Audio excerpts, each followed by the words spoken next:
আসসালামু আলাইকুম, সবাই কেমন আছেন? আশা করি আল্লাহর অশেষ রহমতে অনেক অনেক ভালো আছেন। আমিও আলহামদুলিল্লাহ অনেক ভালো আছি। আমি Taslima Hiya, welcome back to my channel. তো আমরা আজকে চলে এলাম আপনাদের সাথে নতুন আরও কিছু রেসিপি নিয়ে। আমি তো আসলে রেসিপি শেয়ার করি না, আমি তো মেনলি আমার রেগুলার লাইফস্টাইলটা, আমার রেগুলার ব্লগ শেয়ার করি আপনাদের সাথে। তো আজকে হচ্ছে আমরা খিচুড়ি আর গরুর মাংস করব। আজকে শুক্রবার ছিল, তো সেই শুক্রবারের খিচুড়ি আর গরুর মাংসটাই আমরা আপনাদেরকে দেখাচ্ছি। তো খিচুড়ি করার জন্য আমরা তো নর্মালি তেল ব্যবহার করি, সরষের তেল হোক বা সয়াবিন তেল হোক, যেই তেলে হোক, যে তেলে খেতে পছন্দ করেন তা আমরা ইউজ করি। কিন্তু আমরা আজকে এখানে আসলে একটু অন্যরকমভাবে করেছি। আমরা গরুর মাংস রান্না করেছিলাম, তো সেখানে গরুর মাংসের কিছু তেল ছিল, ওইটা আমরা তুলে রেখেছিলাম আলাদা করে, একটু তুলে বাটিতে রেখে দিয়েছিলাম। তো আমরা ওই তেলটা দিয়ে রান্নাটা আজকে করব খিচুড়িটা, তাহলে একটা খুব ভালো ফ্লেভার আসবে, খেতে ভালো লাগবে। তো দেখতেই পেলেন, আমরা ভিডিওর প্রথমে যেটা দেখিয়ে দিয়েছি, আমরা গরুর মাংসের তেলটা দিয়ে দিয়েছি। যখন গলে গেছে আমরা পেঁয়াজ আর হচ্ছে একটু হালকা গরম মশলা দিয়ে একটু লাল লাল করে ভেজে নিচ্ছি। বেশি না, দুটা লবঙ্গ, দুইটা এলাচি দিয়েছি। দারচিনি আপনি চাইলেও দিতে পারেন, দারচিনি নাও দিতে পারেন। আমরা তো আসলে খিচুড়ির সাথে দারচিনি অতটা প্রেফার করি না, তাই দেই না। তো আমি পেঁয়াজটা লাল লাল হয়ে যাওয়ার পরে বাকি মশলাগুলো দিয়ে দেওয়া দেখাচ্ছি আপনাদেরকে। এক চা চামচ আদা রসুন বাটা। আমি আসলে ভিডিও করছি আর রান্নায় আমাকে সাহায্য করছে আমার রুমের সানজিদা লিমা। তো এরপরে না আসলে ভাজার সময় একটু হালকা পানি দিয়ে নেবেন, কারণ যখনই ভাজতে যাবেন দেখবেন যে পুড়ে যাওয়ার সম্ভাবনা থাকে মশলাটা। তো পুড়ে গেলে কিন্তু আর ভালো লাগবে না, খেতে ভালো লাগবে না। তাই একটু হালকা পানি দিয়ে একটু নেড়ে চেড়ে নেবেন, দেখবেন যে খেতে অনেক বেশি ভালো লাগবে। তো এবার হচ্ছে আমি হালকা পানি দিয়ে একটু নেড়ে চেড়ে নেওয়ার পরে আপনাদেরকে দেখাচ্ছি হালকা গ্রেভি হবে, মানে একটু গ্রেভিনেসটা চলে আসবে মশলাটার। তারপরে আমি বাকি মশলাগুলো দিয়ে দিচ্ছি। আপনি চাইলে আপনার চালের পরিমাণ অনুযায়ী দিবেন। আমরা তো 1 কেজি চালের রান্না করেছি খিচুড়ি, তো সেই অনুযায়ী দিয়েছি। তো আমার কাছে একটু মনে হলো যে আমার মনে হয় আদা রসুনটা একটু কম হতে পারে, তাই আমি আদা রসুনটা আরও এক চা চামচ করে দিলাম। মানে 2 চা চামচ আদা বাটা, 2 চা চামচ রসুন বাটা, এই মোট 4 চা চামচ আমি দিলাম। তো এখন হচ্ছে কি বলবো, ঠান্ডা একটু একটু করে পড়তে শুরু করেছে। আসলে সকালবেলা উঠতে একদম ভালো লাগে না, একদমই ইচ্ছা করে না। আমাদের এদিকে তো অনেক বেশি ঠান্ডা পড়ে গেছে, সাভারের দিকে ভালোই ঠান্ডা পড়েছে। তো শেষ রাতের দিকে খুব বৃষ্টি হয়, তো এই জন্য কী হয়, সকালবেলা যেটা বললাম উঠতে ইচ্ছা করে না। তাই আজকে রান্নাটা এত দেরি হয়ে গেছে, দুপুর হয়ে গেছে আমার রান্না করতে করতে। আপনাদের সাথে শেয়ার করব, এডিট করব, আর অনেক কাজ বাকি ছিল, তো এজন্য হচ্ছে লেট হয়েছে। তো যেটা বলছিলাম, ঠান্ডার সময় সবাই চেষ্টা করবেন একটু ঠান্ডা পানি, ফ্রিজের খাবার বা এগুলো একটু এড়িয়ে চলার, কারণ ঠান্ডা, কাশি, জ্বর, সর্দি এগুলো তো লেগেই থাকে, আমাদের নিত্যদিনের ব্যাপার যেটাকে বলে। তো এগুলো একটু এড়িয়ে চলার চেষ্টা করবেন।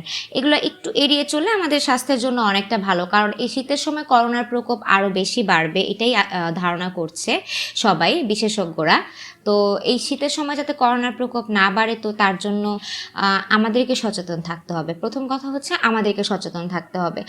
করোনার প্রকোপ বাড়লো কি কমলো সেটা তো আসলে ডিপেন্ড করে না, ডিপেন্ড করবে আমি কতটুকু সচেতন আছি। আমাকে সচেতন থাকতে হবে, আমার বাসার বাচ্চা, বয়স্ক, মুরব্বীদেরকে আমার খেয়াল রাখতে হবে, সেটাই হচ্ছে আমার মূল কাজ। তো এই কথা বলতে বলতে কিন্তু আমি মাঝখানে অনেক কিছু দিয়ে দিলাম, সবগুলো মশলা দিয়ে দিলাম। 1 চা চামচ করে আদা বাটা, 2 চা চামচ করে দিয়েছি, আর 1 চা চামচ করে অন্য মশলাগুলো দিয়েছি। হালকা একটু গরম মশলার গুঁড়ো আর জিরার গুঁড়োও দিয়েছি। দিয়ে মশলাটা একটু পরে পরে আমি পানি দিয়ে হালকা করে কষিয়ে নেড়ে নিচ্ছি।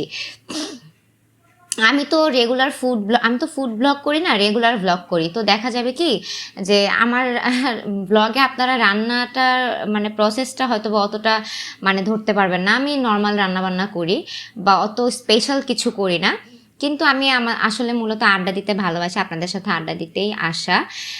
তো সকালবেলা উঠে ভাবি যে আজকে সারাটা দিন কিভাবে কাটাবো। তো এখন স্কুল কলেজ বন্ধ, অনলাইন ক্লাস হচ্ছে, আমরা সবাই ব্যস্ত, কিন্তু আসলে দিন আসলে মানে যেতে চায় না, মানে যায় না, দিন যায় না, দিন শেষ হয় না। এভাবে যার কতদিন আমাদেরকে চলতে হবে আমরা নিজেরাও জানি না। ইতিমধ্যে খবর পেয়েছি দেশের বাইরে আরও কিছু কিছু জায়গায় আবার লকডাউন শুরু হয়ে গেছে। তো এটা আসলেই অনেক বেশি মানে কি বলবো, প্যাথেটিক একটা সিচুয়েশন। কোনোভাবেই এটাকে কন্ট্রোল করা যাচ্ছে না। আর করোনা হচ্ছে অনেক হাইলি কন্টাজিয়াস একটা ডিজিজ, মানে খুবই কি বলবো, ছোঁয়াছুঁয়ি রকম একটা রোগ যেটাকে বলে। আপনি করোনা রোগী আক্রান্ত রোগীর কাছে এলেই আপনার হয়ে যাওয়ার সম্ভাবনা থাকে 99%, কারণ এটা খুবই ছোঁয়াছুঁয়ি। তাই চেষ্টা করবেন বাইরে মাস্ক পরে বের হওয়ার জন্য। আমরা মোটামুটি হাফ কেজির একটু বেশি হবে চাল দিয়েছিলাম আর ডাল দিয়েছিলাম ওটার সাথে, মানে মোটামুটি আন্দাজ করে। আপনারা চালের সাথে ডালটা যখন মিক্সড করবেন তখনই দেখতে পারবেন যে কতটুকু লাগছে। ওটা আসলে পরিমাপ বলে দেওয়ার কিছু নাই, ওটা নিজেদের চোখের আন্দাজেই হয়ে যায়। দেখবেন যে চাল আর ডালটা মানে সমান সমান লাগছে, তাহলে ভাল লাগবে। মুগের ডালটা আমরা আলাদা করে একটু ভেজে আগেই রেখে দিয়েছিলাম, সেই ভাজা ডালগুলো আমরা মুগের ডালগুলো এর সাথে দিয়ে দিলাম। তো মুগের ডালটা দেওয়াটা আপনার একদম ম্যান্ডেটরি না, আপনার ইচ্ছা, আপনি চাইলেও দিতে পারেন, না চাইলেও দিতে পারেন। যতটুকু চাল দিবেন ঠিক তার কি বলবো দ্বিগুণ পানি দিতে হবে, এটা তো আগেই জানেন, আপনারা সবাই জানেন। আর সবাই মোটামুটি ভালো রাঁধুনি। আমার যেসব ভিউয়ার্সরা আছেন আর যেসব ফলোয়ার্সরা আছেন, আমি জানি সবাই মোটামুটি খুব ভালো রাঁধুনি, অ্যাটলিস্ট আমার থেকে তো ভালো। আমি আসলে চেষ্টা করি, অতটা ভালো হয় না, আমি চেষ্টা করছি আর কি, শিখছি, এখনও শিখছি। হোস্টেলে আসার পরে শেখাটা জরুরি হয়ে গিয়েছে, একা একা থাকতে হয়, খেতে হয়, তো শেখাটা খুবই ম্যান্ডেটরি ছিল। তো সেই জন্যই শিখছি আর কি আস্তে আস্তে। তো এবার দেখছেন চালগুলো কিভাবে বলক চলে এসেছে। তো এই পর্যায়ে আমি আপনাদেরকে আর দেখালাম না, একদম শেষটা দেখালাম। দেখুন কত সুন্দর ঝরঝরা হয়েছে। পানিটা ঠিক এভাবেই মেপে দিবেন, যতটুকু চাল তার দ্বিগুণ পানি, তাহলেই হবে, আর কিছু করতে হবে না। অনেক ঝরঝরা হবে খিচুড়ি বা পোলাও যাই বলেন না কেন। তো আপনারা চাইলে একটু ঘি দিতে পারেন, আবার ঘি অ্যাভয়েডও করতে পারেন, কিন্তু আমি একটু ঘি অ্যাড করব। তো একটু ঘি অ্যাড করলে কি হবে, স্মেলটা ভালো আসবে। আমি জাস্ট এটা নামানো হয়ে গেছে আমার, নামানোর সময় আমি জাস্ট একটু করে ঘি অ্যাড করে দিচ্ছি, এছাড়া আর কিছুই না।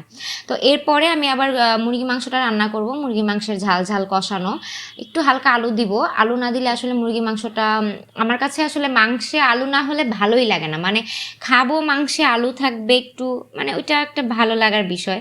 গরু মাংস হলে আমি আলু দিয়ে ঝোল পছন্দ করি, মুরগি মাংস হলে আমি আলু দিয়ে কষানো পছন্দ করি। তো আলু আমার খুব ভালো লাগে আর কি। আলু কার্বোহাইড্রেট, যারা একটু হেলদি আছেন তারা একটু চেষ্টা করবেন এটা অ্যাভয়েড করার। হেলদি হলে আর মানে কি বলবো, এটা আসলে মানে খুব ক্ষতিকর আপনাদের জন্য। আর একটু হেলদি হলে কার্বোহাইড্রেট, ভাত বা আলু এগুলো অ্যাভয়েড করাই ভালো। সেক্ষেত্রে আপনারা রুটি খেতে পারেন এগুলোর পরিবর্তে। ডায়াবেটিক পেশেন্ট যারা সচরাচর হচ্ছে আমাদের বাবা মা থাকে, আমাদের দাদা দাদিরা থাকে, তারা তো ভাত আর আলু এগুলো খুবই অ্যাভয়েড করে। আসলে শরীর স্বাস্থ্য সুস্থ থাকা এগুলো অনেক বড় একটা মেজর ইস্যু। আপনি সুস্থ থাকতে চাইলে আপনাকে অনেক কিছু মেনটেন করে চলতে হবে। তো চেষ্টা করবেন সুস্থ থাকার। আসলে সুস্থ থাকলে বয়স 80-90 হয়ে গেলেও কিছু মনে হয় না, কিন্তু অসুস্থ হয়ে গেলে, বয়স বাড়লে তখন খুবই খারাপ লাগে আর কি, মানে অসুস্থ হয়ে যায়, হাঁটাচলা কষ্ট হয়ে যায়। তো দেখতেই পাচ্ছেন আমরা এখন আমাদের মুরগি মাংসের প্রিপারেশনটা শুরু করে দিয়েছি, অলমোস্ট হয়ে গেছে প্রায় প্রিপারেশন। আমরা এখন রান্নাটা বসিয়ে দিয়েছি, আমরা সব কিছু কাটা ধোয়া বাছা হয়ে গেছে, রান্না বসিয়ে ফেলেছি। দেখতে পাচ্ছেন তেলের মধ্যে আমরা পেঁয়াজটাকে একদম লাল লাল করে ভেজে নিব এখন। আমার ভিডিওতে আমি এরকম অনেক অনেক বেশি মানে দেখেছি যে আমার ভিডিও দেখেন কিন্তু সাবস্ক্রাইব করেন নাই। আমি আসলে খুবই কষ্ট পাই এই জিনিসটা। আমি আগের ভিডিওতে আপনাদেরকে অনেকবার শেয়ার করেছি, যারা আমার ভিডিও দেখেন একটু হলেও যদি ভালো লাগে প্লিজ দয়া করে সাবস্ক্রাইব করে দিবেন, কারণ আমরা এত কষ্ট করে ভিডিও বানাই। তো আপনারা যদি সাবস্ক্রাইব না করেন তাহলে কিন্তু আমরা সেই উৎসাহটা হারিয়ে ফেলি, মানে ভিডিও বানানোর উৎসাহটাই হারিয়ে ফেলি। ভিডিও বানানো, এডিট করা অনেক কষ্টের কাজ। তো আপনারা যদি একটু আমাদের সাপোর্ট না করেন আমরা কিন্তু উৎসাহটা হারিয়ে ফেলি।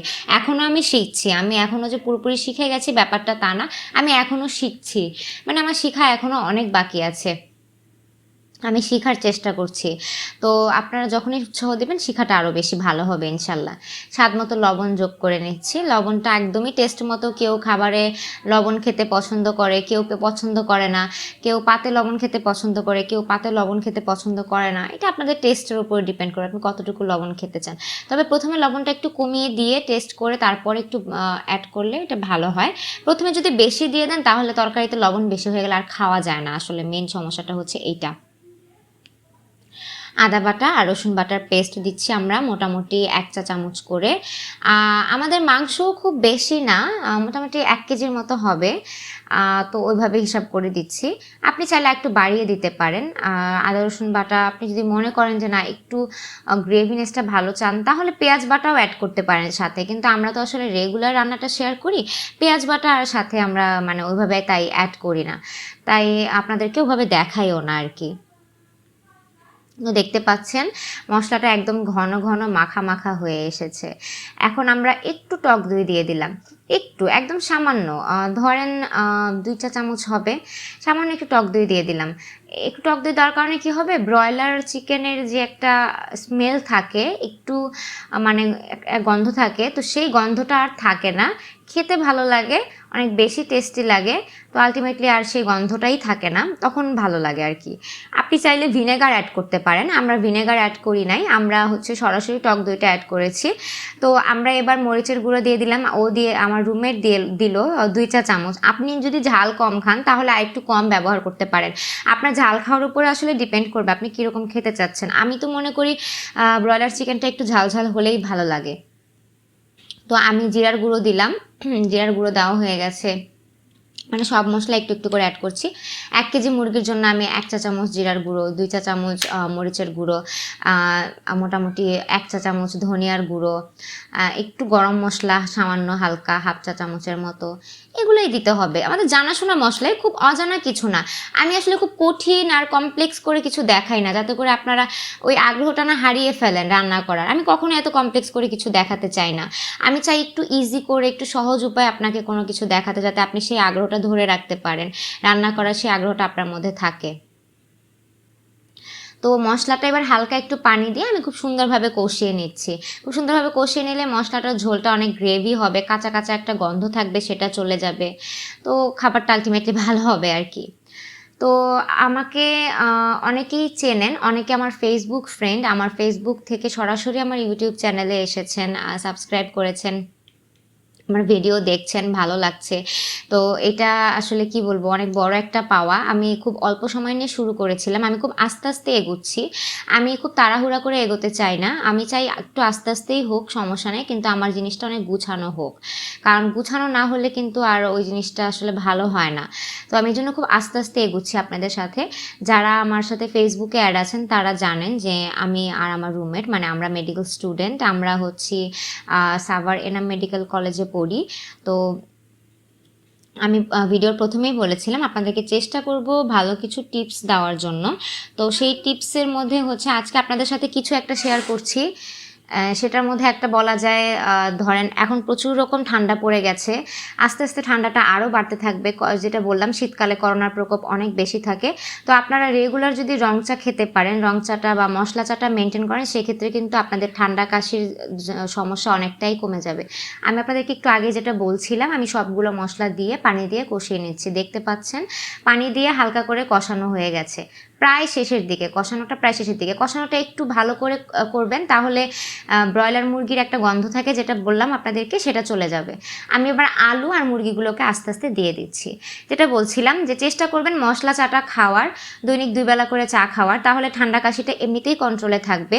আর এখন দেখা যাচ্ছে কি করোনা টেস্ট করলে 90% মানুষেরই পজিটিভ চলে আসে, তো এটা নিয়ে এখন আতঙ্কিত হওয়ার আর কিছু নাই। আপনারা চেষ্টা করবেন একটু নিজেরা সেফ থাকার, এই আর কি। আর ডেসক্রিপশন বক্সে মশলার পরিমাণটা দেওয়া থাকবে, আপনারা চাইলে ইচ্ছা করলে দেখে নিতে পারেন যে মশলা কতটুকু দিয়েছে। আমি তো আপনাদেরকে মুখে বলেও দিলাম একটু আগে, তারপরে যদি কারো বুঝতে সমস্যা হয় কমেন্ট করে জানাবেন, আমরা রিপ্লাই করব, সমস্যা নেই। আলহামদুলিল্লাহ, আমরা খুশি হব আপনারা আমাদের ভিডিও দেখছেন, আমাদের কমেন্ট করে জানাচ্ছেন, এটা হলে আমরা আসলে খুশিই হব, আমাদের কি বলবো, ভালো লাগবে। তো আমি এবার সুন্দর করে মুরগিগুলোর উপরে নিচে সমানভাবে একদম উল্টে পাল্টে, যেটাকে বলে, মশলাগুলো মাখিয়ে নিচ্ছি। আর মুরগিটা রান্না করার ক্ষেত্রে চেষ্টা করবেন একটু যেন মানে কি বলবো, ননস্টিকের ফ্রাইং প্যানই যে লাগবে ব্যাপারটা তা না, একটু ভালো একটু তৈলাক্ত টাইপের একটা কড়াই নিতে চেষ্টা করবেন, যাতে করে আপনাদের খাবারটা নিচে লেগে না যায়। একটু গর্ত টাইপের নেওয়ার চেষ্টা করবেন যাতে খাবার নিচে লেগে না যায়। কারণ যখনই মুরগিটা আপনি কষাতে যাবেন বা মশলা কষাতে যাবেন, যদি লেগে যায় আর পুড়ে যায়, সেটা অবশ্যই টেস্ট হবে না, খেতে ভালো লাগবে না। দেখতে পাচ্ছেন আমি মুরগিতে পানি দিয়ে নেই, কোনো পানি অ্যাড করি নাই, পানি আপনা আপনি উঠে চলে এসেছে। এখন এই মুরগির পানিতে মুরগিটা সেদ্ধ হবে, আর আস্তে আস্তে এটা কষানো হয়ে যাবে। তো ঢেকে দিতে হবে, এরপরে আপনারা ঢেকে দিবেন। তো আজকে এ পর্যন্তই। আপনারা সবাই ভালো থাকবেন, সুস্থ থাকবেন। আমাদের ভিডিও ভালো লাগলে লাইক, কমেন্ট, শেয়ার করতে ভুলবেন না। আল্লাহ হাফেজ।